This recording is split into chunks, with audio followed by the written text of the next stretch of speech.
le milieu marin des îles Hawar est préservé. C'est ce qui explique la profusion d'animaux marins et d'huîtres. Avant de plonger, les pêcheurs mettaient des pince-nez faits d'os ou de bois. Cet accessoire tout simple les aidait à équilibrer les pressions lors de leur descente.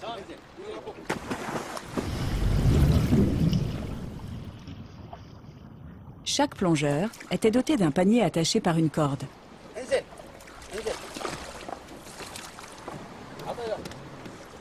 Un lien lesté l'aidait à descendre rapidement.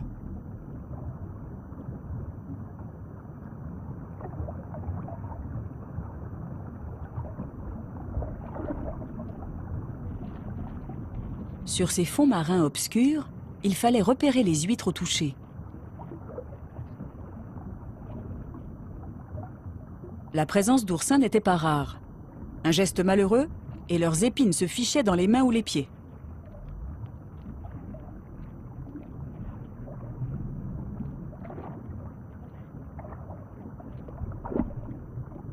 Les plongeurs se coupaient souvent sur les bords acérés des coquilles.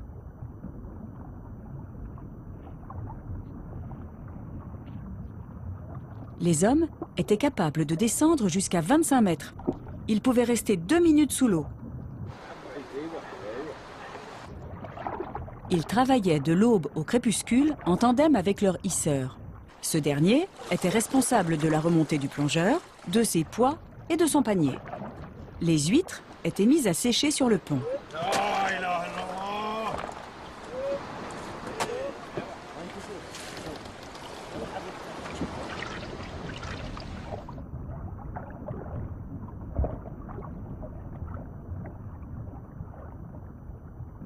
Le pêcheur reprenait son souffle, puis replongeait. Il pouvait ainsi recommencer jusqu'à 10 fois avant d'être autorisé à se reposer.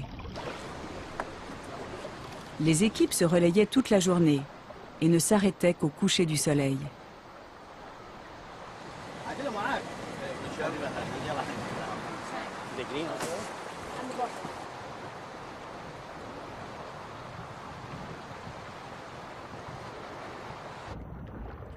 La saison de la pêche perlière durait tout l'été, d'avril à septembre.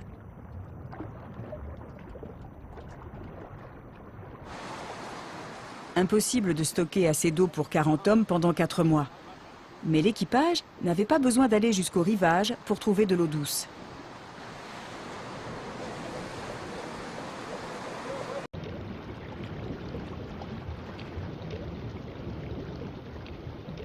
Le long des côtes, de nombreuses sources jaillissent au fond de la mer. Le fils du capitaine, ou un plongeur expérimenté, descendait remplir une outre en peau de chèvre.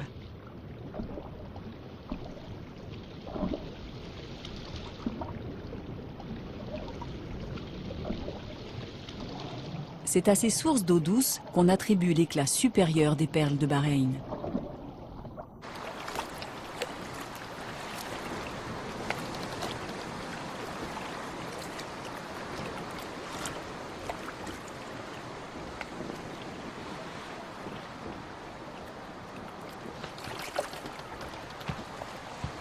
L'équipage pouvait rester des semaines sans rien trouver. Et puis en quelques jours, amasser le butin de toute une saison.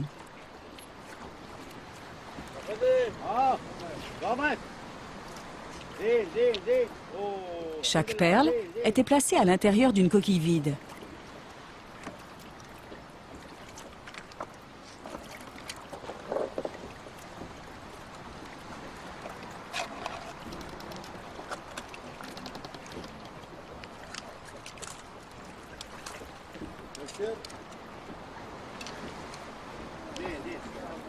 Le chef d'équipe effectuait des rondes périodiques. Il ramassait les perles pour les porter au capitaine.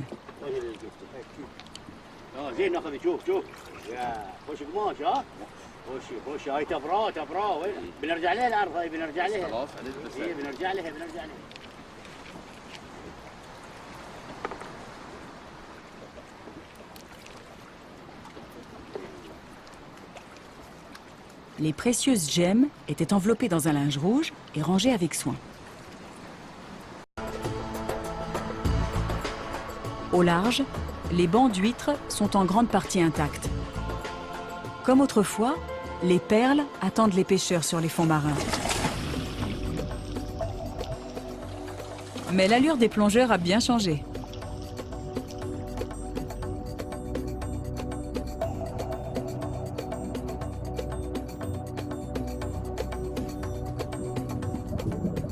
Aujourd'hui, ils bénéficient d'un équipement de pointe.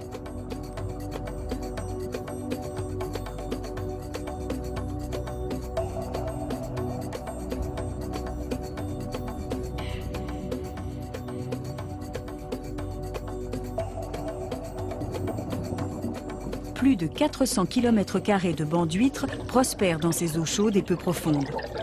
Ils ne sont plus exploités depuis 70 ans.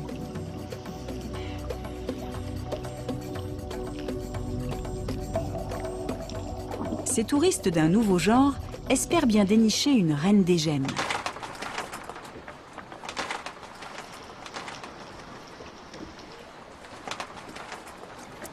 Car ici, il est légal de conserver les perles pêchées et même possible de les faire monter en bijoux sur place.